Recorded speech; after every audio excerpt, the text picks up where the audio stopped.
that you guys have had such an interesting progression into now essentially having a film that looks like it's got a pretty nice, a nicer to work with budget. What have you? How did that kind of help free up your ability to make The Guest?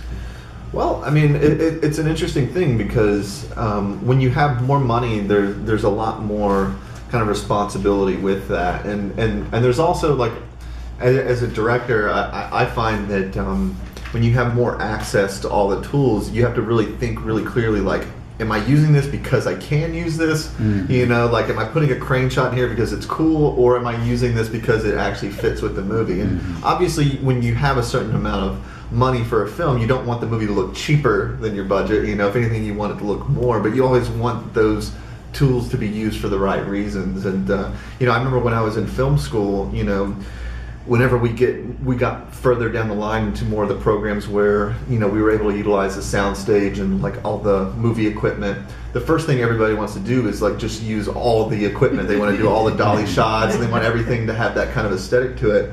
And I think that's, like, the wrong approach. You have to actually, you know, still use those tools, you know, appropriately and not get overwhelmed by that. And, you know, so this was the first time that I actually had access to a Steadicam and all those kind of things, like, every day when we needed it.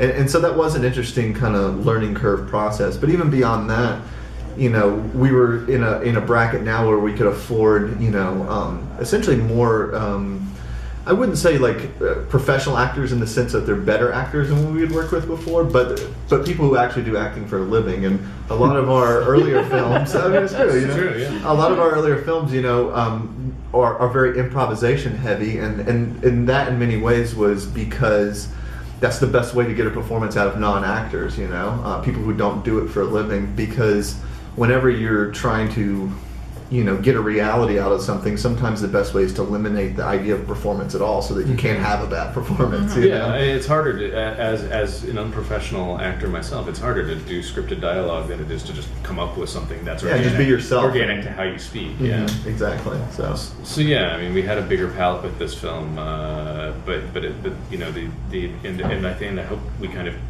whether the budgets continue to get bigger, you know, I hope we continue to kind of push our comfort levels too. I mean, that was another thing, is, you know, Adam kind of, you know, had mastered this kind of handheld style, but he didn't feel like that was right for this project, so he learned a new visual style, and I think, you know, we kind of want to continue working that way.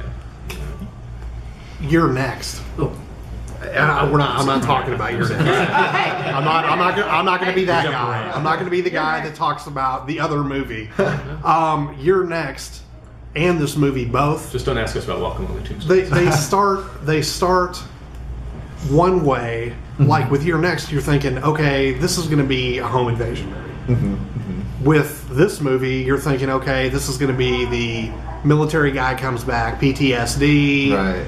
But towards the middle and the end, they start to unravel, and you're like, wait a minute, this is not typical. This is something they're going in a completely different direction. Totally. What makes you want to do that sort of thing when you can play it safe and still have a great movie? You know, I mean, I don't know that we'll always do that, like 90-degree tonal turn thing. That kind of is part of both Your Next and The Guest. But I know that personally, as a viewer, I'm most entertained by films that I can't totally predict what's coming next. And I think Adam feels the same way, and I think that's the experience we like to try to bring to our audience members.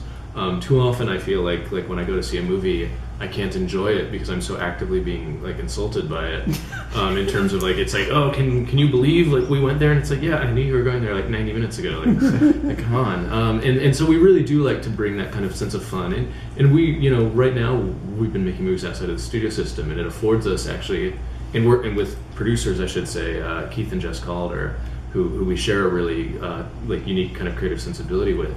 And it affords us the opportunity to kind of do these different things while still making films that are hopefully entertaining and delivering what you want from a genre, while then also kind of subverting that and adding different kind of elements to it. So, you know, I just feel like that's the kind of films we love the most, and therefore we try to make them. But I mean, I think we have some films in the pipeline where we'll play it a bit more straight. A couple, yeah, for certain, that are more coherent kind of genre pieces, because we don't just always want to be You know, these like fusion guys. Yeah, and I feel like a lot of like being able to revitalize a genre isn't necessarily.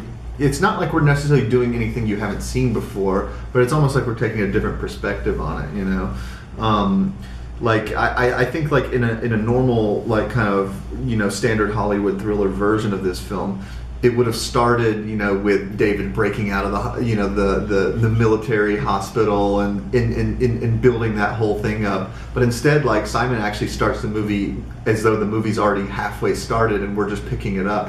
But what that does is it creates a whole different aesthetic. If we had seen where David came from. Your impression of him early on would be different, even though we didn't try to hide the fact that there's something ominous about the guy. I mean, like, we knew that the advertising was essentially going to be an ominous picture of this guy, and it's called The Guest, and so that, there's no reason to hide that, but at the same time, having that kind of perspective shift and stuff is kind of what I think makes Simon's scripts unique. And yeah, I mean, like everyone at this table, we watch a lot of movies, and that gives you a certain degree of cinematic shorthand. We know what other films have done, so let's skip that stuff and assume that the audience also is smart enough to skip that stuff. And I think that's just what we kind of appreciate. I mean, we try to make films that for people that are ideally kind of smarter than us. And I think if you have that kind of respect towards your hypothetical audience, you're at least on the right track. I don't know that we're all successful, but that's the goal. I wasn't smart enough to understand the role of the government agents, and is this a government program? Did he get his identity changed? Well, I mean, you hinted, but It was less about actually. Specifically, it's supposed to be this corporation, KPG, which is also referenced in your next in VHS 2. Yeah. Because we were, I think, less trying to comment on like the government or any like specific conflicts than we were like kind of corporate relationship with the government. Like the way some of these defense contractors kind of can go off the rails a little bit, and there's no real oversight of that. Right. So that was, again, though that's intentionally kind of non-specific, because the degree to which we wanted to comment on that was, as a subtext. Well, yeah. Well, what's interesting is that we actually had in the final draft of the script and the first draft of the cut of the film, there was actually more description of what this program and the situation that he went through. Yeah. But it's very interesting because we always test our films very early with different types of audiences.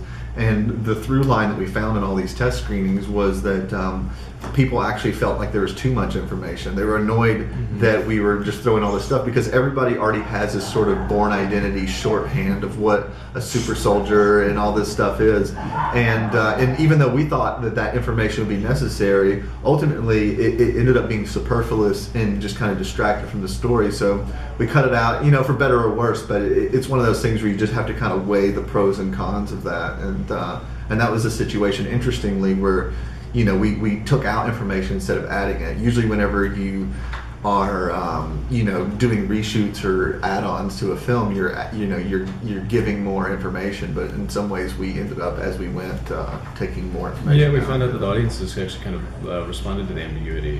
Extremely negatively, though, in the initial phases. When it was too expository, audiences were really not interested in knowing the specifics. But they appreciated the ambiguity. Mm-hmm. Yeah, they did. Strangely, and oddly, like having, once we made those cuts, I think we both did as well. Yeah. It's kind of like you get just enough to know that we're not just like making it up, that there is something there.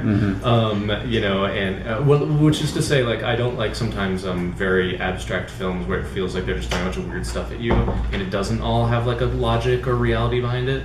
There is some ambiguity and there are some questions left unanswered in The Guest, but it's more like, but it's clear, but there's enough information that you can kind of answer those questions on your own and come up with your own theories. Well, that's kind of the fun of David too, is that, and that's also why like we're always doing these push-in shots on him and stuff, is because we want you to project your own idea of what's going on in his head. We never really know if he's a good guy or a bad guy, if the stories that he's telling are true or not.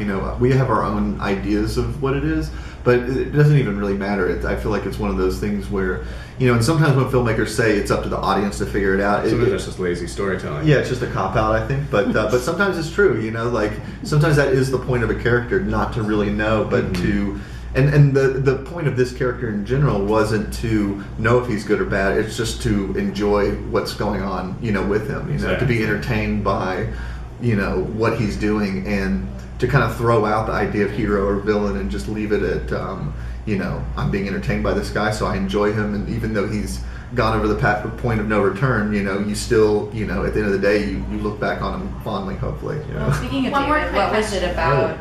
Sorry. What was it about Dan that was like perfect for this character? Because he borders on this like really nice, like, I hate to say this phrase of sexy creepy. Like you're kind of up and down with him the whole time. What was it about him that? About Dan specifically? It was just like, I just wanted, an actor who, was believable in terms of letting you inside of, that could infiltrate this family, very quickly, gain their trust and stuff. And that was also the fun of casting somebody who's not known in this genre, To me, like, the creepiness is somewhat on the page in the character's actions. What we needed was an actor who could sell the charm. Exactly. Because, the dialogue was written to be very charming, but you can't just, like, do something charming. You can do something creepy, which is to say you can murder someone, and that's inherently creepy. But what we needed was an actor who'd be likable with everything. And that was the one thing that, that the actor needed to bring, that we couldn't just, like, Adam just couldn't, direct, like, light him in a certain way, just film him from a certain angle, and the audience would find him charming. Yeah. We started at the charm, and then we worked our way back to the creepy. Yeah, but I mean, he's doing things that are creepy within the narrative, and he's saying, but charm is a much more subtle thing, and Dan Stevens has it in wheelbarrow loads, as I'm sure you might have just noticed in your interviews with him. He is not lacking in personal charisma, and there's no bad way to light him, and so it was more like that. It was more like we, I think Adam felt confident that he could take pretty much any actor and turn them into an action star through, fight choreography and action. Well, yeah, if you direction. can take, like, Keanu Reeves and turn him into, like, the biggest action star in the world, then you can turn anybody into it, But it's just a matter of, like, finding the real person who can pull off, the actual intellectual aspects of the character. In other words, it's easier to take a likable actor and turn him into Donnie Yen than it is to make Donnie Yen likable. All right. Thank you Thank you. guys.